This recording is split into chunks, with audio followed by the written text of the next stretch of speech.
నమస్తే రమగారు. నమస్తే జయ. రమగారు, ఈ నవరాత్రులకు సంబంధించి కొన్ని సందేహాలున్నాయండి. పూజ ఉదయం చేసుకోవాలా? సాయంత్రం చేసుకోవాలా? పటాల్ని ఎలా క్లీన్ చేసుకోవాలి? ముందుగానే చేసుకొని పెట్టుకోవాలా? హ్మ్. ఏ రోజుకి ఆ రోజే పటాల్ని మనం శుభ్రం చేసుకోవాలి. ఎందుకంటే 9 రోజులు కదా 2 పూజ. పూట్ల పొద్దున చేయాలా? సాయంత్రం చేయాలా? మన అలవాటు ప్రకారం చేసుకోవచ్చు 2 పూట్ల. విశేషించి సాయంకాల అర్చన చాలా శ్రేష్టం. హుహు. ఉదయం మామూలుగా దీపారాధన చేసుకుని, హ్మ్. అఖండం ఉంటే అఖండాన్ని సేవించుకుని, మామూలుగా మనం రోజువారీ పెట్టే పువ్వులు అవి పెట్టి ఏదో పొద్దుటి నివేదన చేసుకుని, సాయంకాలం విశేషించి అమ్మవారికి ఆ అలంకారాన్ని బట్టి ఆ రోజు చదవాల్సిన స్తోత్రాలు, విశేషమైన నివేదన, సాయంకాలం అందరూ వచ్చి ప్రసాదం తీసుకోవటం, ఆహా! పెద్ద హారతి ఇవ్వటము, అవన్నీ రాత్రిపూట చాలా మంచిది. ఓకే. చాలా విశేషంగా చెప్తారు. అందుకే శరన్నవరాత్రులు అన్నారు. రాత్రులు. రాత్రి అర్చన చాలా విశేషమైంది, అమ్మవారికి చాలా ఇష్టం కూడానట. పొద్దుటి పూట 2 పూట్ల చేసే అలవాటు ఉన్న వాళ్ళు 2 పూట్ల చేసుకోవచ్చు. మరి మన రోజువారీ పూజ చేసుకునే అలవాటు అది ఉంటుంది. పొద్దున చేసేసుకుంటాం. ఆహా! అది పొద్దున చేసుకుని అమ్మవారికి విశేషంగా పెట్టుకున్నాం కదా, విశేషంగా పెట్టుకున్న అమ్మవారికి సాయంకాలం అర్చన. పొద్దున కూడా దీపారాధన చేయాలి, దీపం పెట్టకుండా కాదు. ఓహ్! దీపం పెట్టుకుని అర్చన సేవాకాలం అంతా కూడా జపతపాదులు అవి ఉదయం చేసుకుంటారు. హ్మ్. అర్చన సేవాకాలము బహుపరాకులు చెప్పటము, అమ్మవారికి ఇష్టమైనటువంటి నృత్యము సంగీతము అలాంటివన్నీ వినిపించటము, ఏమైనా వేదపాఠం పురాణ పాఠం అవన్నీ చదవగలిగితే అవన్నీ చదవటము. సామగాన ప్రియ అంటారు అమ్మవారిని, ఆమెకు సంగీతం ఇష్టం, సామగానం ఇష్టం. హ్మ్. హ్మ్. అవన్నీ కూడా మనం సాయంకాలం పిల్లలతో చక్కగా కూర్చోబెట్టి పాటలు పాడిస్తాం, మనమే 2 పాటలు పాడి హారతులు ఇవ్వటం, హ్మ్. అలా అన్నీ కూడా సాయంత్రం చేస్తే చాలా బాగుంటుంది. పటాల శుభ్రత రమగారు. దేవుడి మందిరం కానీ, శుభ్రత గాని. మహాలయ అమావాస్య రోజున చేసేసుకోవాలి జయ. అమావాస్య నాడు శుభ్రం చేసుకుంటే పాడ్యమి నాటి నుంచి మనం పూజ మొదలు పెట్టుకోవచ్చు. అయితే ప్రతిరోజు పటం కదపాలా అంటే యువతల నుంచి తుడుచుకోవాలి. దేవతా మందిరం ఏది ఉందో దాన్ని ఏ రోజుకు ఆ రోజు మొత్తం నిర్మాల్యం అంతా తీసేసుకోవాలి, ఏ పూట కాపూట. హ్మ్. అదే తెల్లవారి పొద్దున చేసిన అర్చనవి సాయంకాలం తీయకపోయినా పర్వాలా, హుహు. ఎక్స్ట్రా అర్చన కొత్త అర్చన కూడా చేసుకోవచ్చు. సాయంకాల అర్చన మర్నాడు పొద్దున మొత్తం నిర్మాల్యం అంతా తీయటము, ఒక మాట శుభ్రంగా తుడుచుకోవటము, తుడిచేసి తడిబట్టి పెట్టుకోవటం, తర్వాత కాస్త ముగ్గేసుకుని హ్మ్. మళ్ళీ ఈ రోజు అర్చన మొదలు పెట్టుకోవాలి. ఉదయకాలంది హుహు. ఏ రోజు ఆ రోజు చేసుకోవాలి. ఓకే. అమ్మవారిని ఇప్పుడు మనం ఈ 9 రోజులు కూడా ఒక్కొక్క రోజు ఒక్కొక్క అలంకరణలో కొలుస్తూ ఉంటాం కదండీ! హ్మ్. దానికి సంబంధించి నైవేద్యాలు పెట్టుకోవటం, దానికి సంబంధించి పూజా విధానం, దానికి సంబంధించి వస్త్ర అలంకరణ అమ్మవారికి ఇష్టమైనది అలా చేయాల్సిన అవసరం ఉంటుందంటారా? అవకాశాన్ని బట్టి, మీ హ్మ్. ఆసక్తిని బట్టి, ఓపిక శక్తి అనుసారం చేసుకోవటమే. 9 రోజులు 9 అలంకారాలు. నవదుర్గా స్వరూపాలలో అయితే ప్రథమం శైలపుత్రి చ, ద్వితీయం బ్రహ్మచారిణి అని స్తోత్రం ఉంది, నవదుర్గా స్తోత్రం. రోజుకొక అమ్మవారిని చెప్పుకోవటము, ఆమెకి సంబంధించిన నైవేద్యం పెట్టుకోవటం. అలా కాకుండా మనకి పెద్దమ్మ గుళ్ళోనో లేకపోతే మన దుర్గా గుళ్ళోనో అవతారాలు వెలయిస్తారు. రోజుకొకటి, ఒక రోజు మొదటి రోజు బాలా త్రిపుర సుందరి, తర్వాత రెండో రోజు గాయత్రి, అలా అన్నపూర్ణ, మహాలక్ష్మి, ఇట్లా స్వరూపాలు చేస్తారు. ఆ స్వరూపం ప్రకారం ఆ రోజు ఉన్న అమ్మవారు ఎవరైతే వారికి సంబంధించిన స్తోత్రం, ఆమెకు ఎలాంటి నైవేద్యం ఇష్టమని మనం దేవాలయాల్లో వింటామో ఫలానాని మనకేం తెలుస్తుంది. అవును. ఇదేనా మీకు వాళ్ళు చెప్పారా? అలాంటి ప్రశ్నలు ఎదుర్కొంటూ ఉంటాం. అప్పుడు అవును. వాళ్ళు చెప్పక్కర్లేదు, మనం ఊహించుకోవాలి అంతే. లేదా దేవాలయంలో ఏ విశేషం జరుగుతుందో ఆ విశేషం చెప్దాం మనం ఒక వీడియోలో. ఏ రోజు అమ్మవారికి ఏం నైవేద్యం, ఈ నైవేద్యం పెట్టుకోవటం. లేదా ఇవన్నీ మన వల్ల కాదండి, నేను చెప్తా ఇందులో సులువు కూడా. అసలు అవతారాల జోలికి పోకండి, నైవేద్యాల జోలికి పోకండి. ఏది రోజు మీరు ఒకటే చేయగలుగుతారు. ప్రతిరోజు పులిహార చేసి పెట్టండి, మహత్తరంగా మంచిది. రోజు పాయసం చేసి పెట్టండి, మహత్తరంగా అద్భుతంగా ఉంటుంది. ప్రతిరోజు ఇవన్నీ నా వల్ల కాదండి, పులగం వండి నైవేద్యం పెడతా, చక్కగా పెట్టుకోండి లక్షణంగా, ఏం పర్వాలా. ప్రతిరోజు 9 రోజులు లలితా సహస్రనామమే చదువుకోండి. 9 రోజులు లక్ష్మీ అష్టోత్తరమే మీకు వచ్చు, అదే చదువుకోండి. రాజరాజేశ్వరి అష్టకమో, అన్నపూర్ణాష్టకమో, లలితా పంచకమో, మీనాక్షి పంచరత్నమో, మీకు ఏది వస్తే ఆ ఒక్క స్తోత్రమే 9 రోజులు చదువుకోండి. వివిధ రూపాలలో అమ్మ అర్చించబడుతుంది, కానీ అర్చించబడే రూపం ఒకటేనమ్మా. బంగారంతో 1,00,000 రకాల నగలు చేస్తారు, బేసేది దానికి బంగారమే కదా.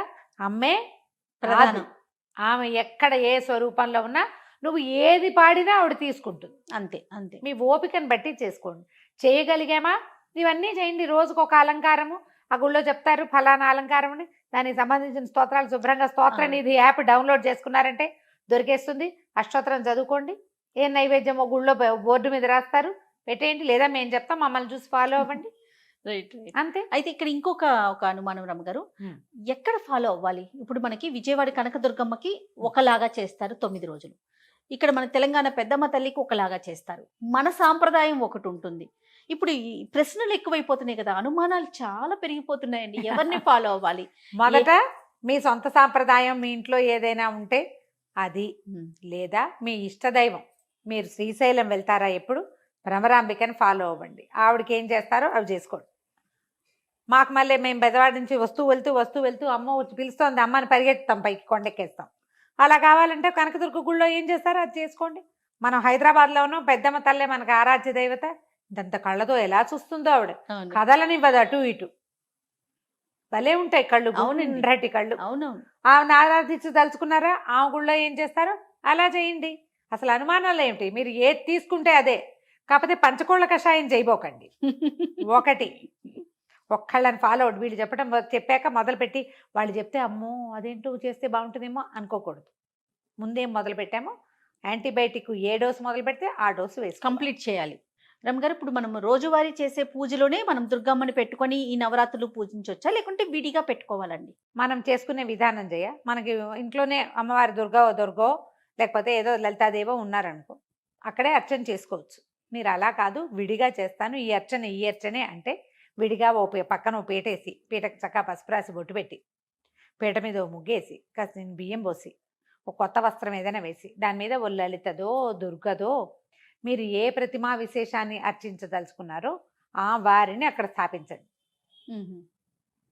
రోజువారీ పూజే, సాయంకాల అర్చన ఇగో కొత్తగా వెలయించుకున్న అమ్మవారికి 9 రోజులు దీక్ష అంతే. ఈ 9 రోజుల దీక్ష ప్రకారం లాగిచ్చేసేయండి, సరిపోతుంది. 9 రోజుల తర్వాత 10వ రోజున ఎత్తేస్తాము. మళ్ళీ ఏ ప్రతిమని పూజించుకున్నామో ఆ ప్రతిమ వెళ్తే మన దేవతా మందిరంలోకి వెళ్తుంది. లేకపోతే మీరు లోపల దాచిపెట్టుకుంటామంటే లోపల పెట్టుకోండి.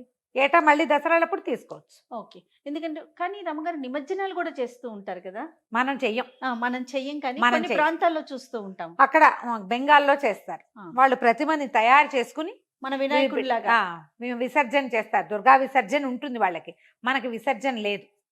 మనం చెయ్యమట్లా. మనం మట్టితో కూడా చేసుకోము దుర్గని. అసలు ఆ దుర్గ ఇట్లాగా ఖడ్గం పట్టుకుని ఉన్నది, ఖడ్గఖేటకధారిణిగా మన దుర్గ ఉండదు. అసలు మనం అలాంటి విగ్రహాలు కూడా ఉంచుకోకూడదు అనుకుంటాం, పెట్టుకోము, చెయ్యము. అవును, మనది ఆ రకమైన ఆరాధన విశేషం కాదు జయ. వాళ్ళని చూసి చేద్దాం అనుకోవద్దమ్మా. మన పద్ధతి మనదే. మన పద్ధతి మనదే. వాళ్ళు చేసినట్టుగా ధూపాలు వేయాలి, వాళ్ళు చేసుకున్నట్టుగా నాట్యం చేయాలి, అలాంటివి చెయ్యొద్దు. అసలు అది ఎందుకు చెయ్యాలి? మనకు ఒక విధానం ఉంది కదా. మనకి ఏది లేదనుకోండి, పోనీ అదేదో బాగుందని, ఏదో వాళ్ళ ఫ్యాషన్ బట్టలు వేసుకున్నట్టు పూజలు చేయొచ్చునా? అంతే అంతే, చేయకూడదు అట్లా. అవునండి, మన విధానం కాదు, మనం విసర్జన చెయ్యము. కొన్ని ఏమిటి, ఇప్పుడు కొన్ని ఊళ్ళల్లో కూడా అమ్మవారిని పంపిస్తారు, సాగనంపటం అనేది ఒక పద్ధతి. పూజలు చేసి అమ్మవారిని దిగబెడతారు, నదిలో దిగబెట్టడం అంటారు. అసలు అది పద్ధతి ఉంది. ఈ తూర్పు వైపు బాగా చేస్తారు. శ్రీకాకుళం, నర్సీపట్నం ఆ ఊళ్ళల్లో అమ్మవారిని నిలబెట్టి విశేషంగా అర్చన చేసుకుని కొన్ని రోజుల పాటు పెడతారు. మండపాలేనా? మండపమే, చాలా పెద్దగా అమ్మవారి జేజం చేస్తారు. తర్వాత అమ్మవారిని దిగబెట్టడం. వాళ్ళది బెంగాల్కి దగ్గరగా ఉండటం వల్ల అటువైపు కదా, వైజాగ్కి ఒరిస్సా అటు సైడ్ చేస్తారు కాబట్టి మన విధానం అది కాదు. మనం ఇది ఇంట్లో ఉన్న అర్చన, లేదా ఒక పటం పెట్టుకుని అర్చించుకోవచ్చమ్మా. అంతకంటే విశేషాలకు వెళ్ళకండి. నా సలహా అయితే అది. కాంప్లికేషన్ చేసుకోవద్దంటారు, చాలా సింపుల్ గా భక్తి శ్రద్ధలతో అంతే. నీకు ప్రధానమైంది ఏమిటి, నువ్వు దిగబెట్టావా ఇంట్లో ఉంచుకున్నావా కాదు, ఇక్కడ ఎంత పెట్టావు లోపల, అది కదా కావాలి. కొత్త కొత్తవి పెట్టుకోవద్దమ్మా. ఇవన్నీ ఏంటంటే ఫ్యాషన్స్, అదేదో కొత్త చేస్తే వచ్చేస్తుంది అనుకోవద్దు. ఇక్కడ ఏం రాసుకొచ్చావో దాన్ని నువ్వు తప్పించుకోలేవు. దాని బరువుని కొంచెం దించుకోగలుగుతావు నీ యొక్క భక్తి శ్రద్ధలతో. నువ్వు ఇలా ఆచరించే ఫ్యాషన్ల వల్ల మాత్రం ఖచ్చితంగా కాదు. నీ ఇంట్లో ఉన్న విధానం, నీ జాతి ఆచరించే విధానాన్ని వదిలిపెట్టకూడదు. అది చేసి తీరాలి మనం. నువ్వు దాని నుంచే ఈ రాసుకొచ్చిన ఇది ఉంది చూసావా, మోసుకొచ్చిన చద్ది మూట, దాని బరువును తగ్గించుకోగలుగుతాం మనం. కర్మానుభవం తప్పదు ఎవరికైనా, భగవంతుడికే తప్పలేదమ్మా. మనం ఎంత ఇప్పుడు అవును. మనం కథలు చెప్పుకునే దుర్గాదేవి కూడా నందా స్వరూపంలో జన్మించింది కృష్ణుడితో పాటుగా. ఉమ్. ఆ? రమ్మగారు ఈ కథ చెప్తారా ఇంకొక టాపిక్ లో? ఇప్పుడు ఈ నందా స్వరూపంలో దుర్గ పుడితే, అమ్మవారు పుడితే మహామాయ ఆమెని కాళ్ళు పట్టుకుని విసిరేశాడు పైకి. ఆమెకి తప్పిందా? అది ఆమెకే తప్పలేదు చూడు. ఎవ్వరూ దాన్ని తప్పించుకోలేరు. కృష్ణుడితో పాటు పుట్టిన అమ్మా యోగమాయ అవునవును. ఆకాశంలోకి ఎట్లా వెళ్ళింది? ఇసురు సంహరించటానికి విసిరి కొట్టబడింది. విసిరి కొట్టబడినా నేను పైకి లేస్తానని చూపించింది, కానీ విసిరి కొట్టించుకునే క్రియ నుంచి తప్పించుకోలేదు ఆమె. తప్పించుకోలేరు, ఎవ్వరూ దీని నుంచి తప్పించుకోలేరు. దీన్ని తగ్గించుకోగలము ఏవో చేసి కాదు, ఏం చెయ్యాలో అది చేసి. ఇది గమనంలో ఉంచుకుంటే ఈ విషయం మన ఇంట్లో ఏం చేస్తున్నారో అది, మన విధానం ఏదో అది, మనకి ఏం చెప్పబడిందో అది అది. మాత్రమే.